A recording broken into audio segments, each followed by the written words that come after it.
ಏನೊಂದು ಅತ್ಯಾಚಾರ ಮತ್ತು ಆಕಿನ ಅಪಹರಣ ಮಾಡ್ಕೊಂಡು ಹೋಗಿ ಬರಬರವಾಗಿ ಹತ್ಯೆ ಮಾಡುವಂಥದ್ದು ಪ್ರಕರಣ ಅದು ಬಹುಶಃ ಇಡೀ ರಾಜ್ಯದಲ್ಲಿ ಇಡೀ ದೇಶದಲ್ಲಿ ಜನತೆಯ ಮನಸ್ಸನ್ನು ಭಾಳಷ್ಟು ಕುಲುಷಿದಾಗಿದೆ, ಎಲ್ಲರಿಗೂ ವೇದನೆ ಆಗಿದೆ. ಈ ರೀತಿ ಘಟನೆ ಆಗಬಾರ್ದಾಗಿತ್ತು. ಹೀಗಾಗಿ ಈ ಘಟನೆ ಆದ ಸಂದರ್ಭದಲ್ಲಿ ಅವರ ತಂದೆ ತಾಯಿಗೆ ಎಷ್ಟು ದುಃಖ ಆಗಿರ್ಬೋದು ಅನ್ನೋದು ಅರ್ಥ ಮಾಡ್ಕೋಬೇಕು ನಾವು. ಆ ಪಾಪ ಅವರು ಬಡವರು ಇದ್ದಾರೆ. ಅವಳು ತಾಯಿನೂ ಕೆಲಸಕ್ಕೆ ಹೋಗ್ತಾಳೆ ಬೇರೆಯವ್ರ ಮನೆಗೆ, ತಂದೆನೂ ಪೇಂಟಿಂಗ್ ಎಲ್ಲ ಮಾಡ್ಕೊತಿದ್ದಂಥ ವ್ಯಕ್ತಿ.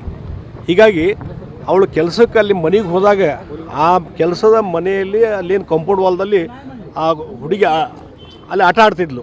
ಆಟ ಆಡುವಂಥ ಸಂದರ್ಭದಲ್ಲಿ ಅಲ್ಲಿ ಆ ಹುಡುಗಿನ ಎತ್ಕೊಂಡು ಹೋಗಿ ಇವತ್ತು ಈ ರೀತಿ ಅತ್ಯಾಚಾರ ಮತ್ತು ಬರಬರವಾಗಿ ಹತ್ಯೆ ಮಾಡುವಂಥದ್ದು ಏನದಲ್ಲ, ಬಹುಶಃ ಇದು ರಾಕ್ಷಸಿ ಕೃತಿ ಅಂತ ನಾನು ಹೇಳ್ತೀನಿ. ಈ ಹಿನ್ನೆಲೆಯಲ್ಲಿ ಪೊಲೀಸರಿಗೂ ಅವತ್ತು ನಾನು ಕೆಲವು ಹಿರಿಯ ಅಧಿಕಾರಿಗಳ ಜೊತೆ ಮಾತಾಡಿದೆ. ನಾನು ಇಲ್ಲ ಇಮಿಡಿಯೇಟ್ಲಿ ಆ್ಯಕ್ಷನ್ ತೊಗೊತಿದ್ದೀವಿ ಅನ್ನುವಂಥ ಮಾತನ್ನು ಅವ್ರು ಹೇಳಿದರು.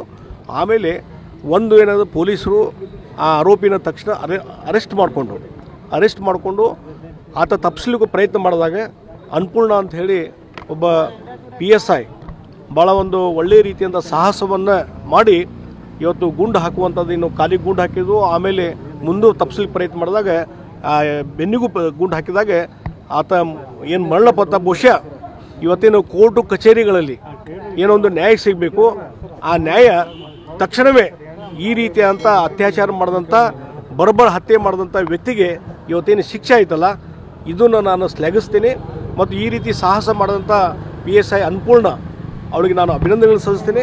ಮತ್ತು ಇವತ್ತು ತಂದೆ ತಾಯಿಗೆ ಏನೋ ದುಃಖ ಆಗಿದೆ, ಆ ದುಃಖವನ್ನು ಭರಿಸುವಂಥ ಶಕ್ತಿ ದೇವರು ಅವರಿಗೆ ಕೊಡಲಿ ಅಂತ ಹೇಳಿ ದೇವರಲ್ಲಿ ನಾನು